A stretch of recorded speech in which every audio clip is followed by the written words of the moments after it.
Hey everyone, welcome to High School Dropouts Advice. Today we will talk about the top 5 you should never do with money.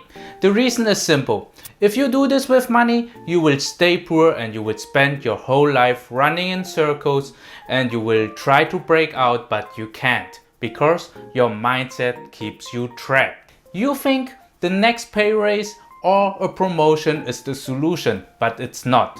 You will just work more and have more responsibilities, or you will be sent to another location. So let's start with number 1. Don't buy liabilities. You would ask me what liabilities are. Let me mention a few here. Your car is a liability. Your phone, any sort of debts, everything what is not producing income for you is a liability. I understand that you would need a phone and a car to get to work, but make sure that your current phone or car is 5 times less what you can afford. If your phone is $1,000 and you only have 4,000 in your savings, then you really should reconsider. A liability is like a glue trap. Once you bought it, you have to pay it off and until you are free again. So it's like a trap. So don't buy those. And if you really want to buy them, then make sure you can buy 5 of them. But of course, then buy only 1. So, do you know that your house is a liability too? You think your house is your asset, but you are the one paying the mortgage. It would be an asset if you have a tenant inside and who is paying the mortgage for you. And guess what will happen if you don't pay the mortgage? You will lose the house. This is fine. I know. Your house will appreciate in value, but so does a rental property. Imagine you have 5 rental properties which are paying for your house you live in. So don't become a slave to your consumption. Let other people pay for your expenses.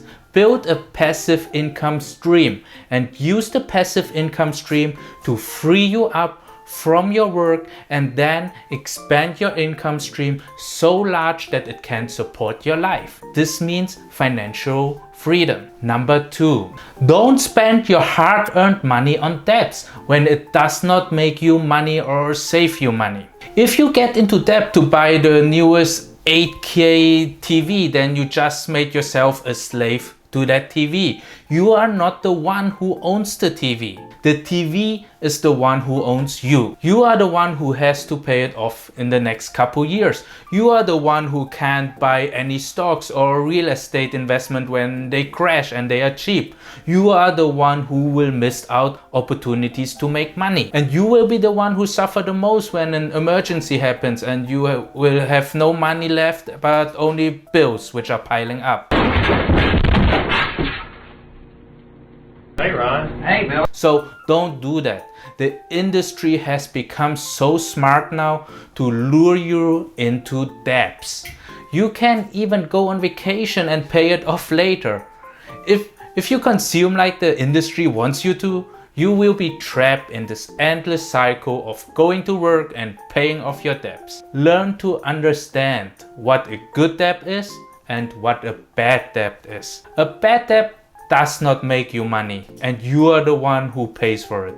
The thing you bought is depreciating and it won't give you any tax benefits. A good debt is making you money and someone else is paying it off for you.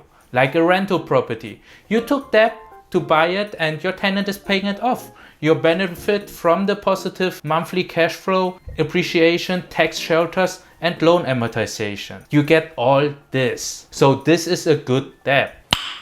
Nice. Number 3, don't let your money sit around. For the ones who are cutting coupons and already live below their means and have their 200,000 sitting in a savings account to wait for them to retire, I can tell you that you are not living your life to your full potential. Life is like a game. Hey Vsauce, Michael. And you cannot play this game just in defense. In any game, you need to be good in offense and defense. The strongest teams in the world are good in both. So the same applies to money. You need a good balance to succeed. You need to see money like leaves from a tree.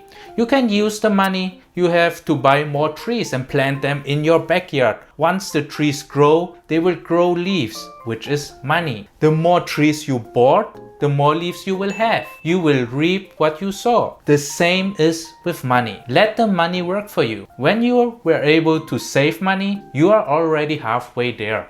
Invest your money so it becomes your worker, so you can stop working. You can achieve your full potential by learning how to invest. Saving is the defensive part and investing is the offensive part. Learn both and you master how to make money in life. So, number 4, don't chase money. Let money chase you. Don't be a person who tries to make money. Be a person who tries to bring value. You cannot expect the oven to give you heat when you are not putting in the wood. So is life and so is money. Too many of us are working 9 to 5 jobs without ever want to expand themselves further. Many think, I will work harder when I get a raise. Or they think when they upgrade their car, they need to work a little harder to get the next raise or promotion, and they think that this little effort is solving their problems. Imagine Bill Gates, Steve Jobs, Jack Ma, Jeff Bezos and Elon Musk has this kind of attitude. Our daily life would be so different without them. Be brave and don't try to fit in. The biggest failure in our society is conformity. The more you stick out, the more you can change. The more you can change, the more money you make. You cannot chase money when everyone is chasing money. Bring value first. Once value is there, you can transform value into money, or you keep bringing value. Look at Amazon. A company has reinvested all their profits for the last 20 years in innovations and giving their customer value until they are one of the biggest company in the world. They are not interested in making money. They just want to become the largest retailer in the world. Now they can turn their value into money, as you can see in this graph over here. I don't expect you to be the next Elon Musk, but even in a smaller scale, you can achieve this. Let me tell you a real life example here. A sushi chef is telling me, if you pay me more, I would share you my secret sauce. I never paid him. I never paid him more, because he already has reached his limit. This is not a person I can open 10 business with. He already has a limit set in his life. I'm looking for someone who is sharing the sauce without asking, introducing it to the customers, improving it, then create another 10 sauces and another 100 new dishes and innovate everything to make the business so busy and asking me to open a new location. So I can promote him to the head chef, to a manager, to a CAO, and later maybe a partner. Bring value first and you can rise. If you think you have a secret and you are protecting your little secret or skill, you can never grow in the world. If you have something, don't hold back. Get it out there and present it to the world, and you will get the feedback for it. We'll get it done. Number 5, don't value money than it values you. Always remember that money is just a currency to get you services and products. With those services and products, you should buy your financial freedom. Some call it financial freedom, some call it wealth. Your final aim in life should be being financial free. So you can do whatever, whenever, with whoever and however you want. You need to get out of this race by creating something which is running this race for you. Use money to make money and use that money to bail you out of work. Once you could remove yourself and the people you care about out of this endless cycle of suffering and you found your happiness, then don't be selfish. You have to share your happiness. You need to use the money to educate other people about money. Use the money to transform other people's life. Show them the way you found happiness. Use the money to change people's life.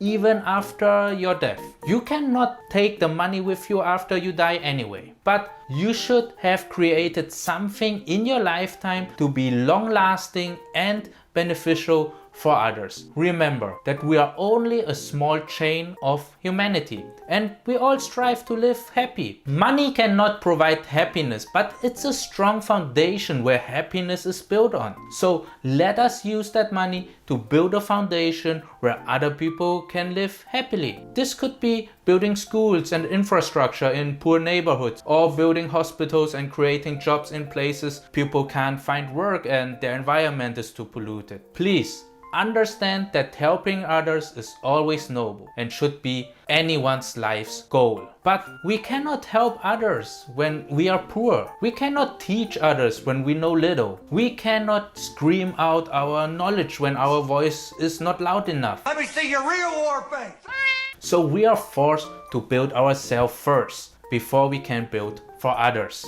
Anyways, this was a long video. I hope you learned something about money. Please become good with money. Become so good that you have mass of it, then help the ones in need.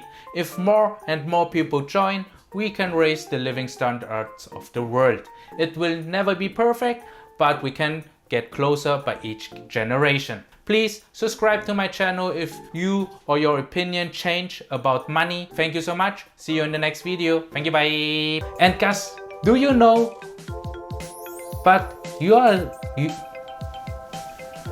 when number two, man, if you get into debts, but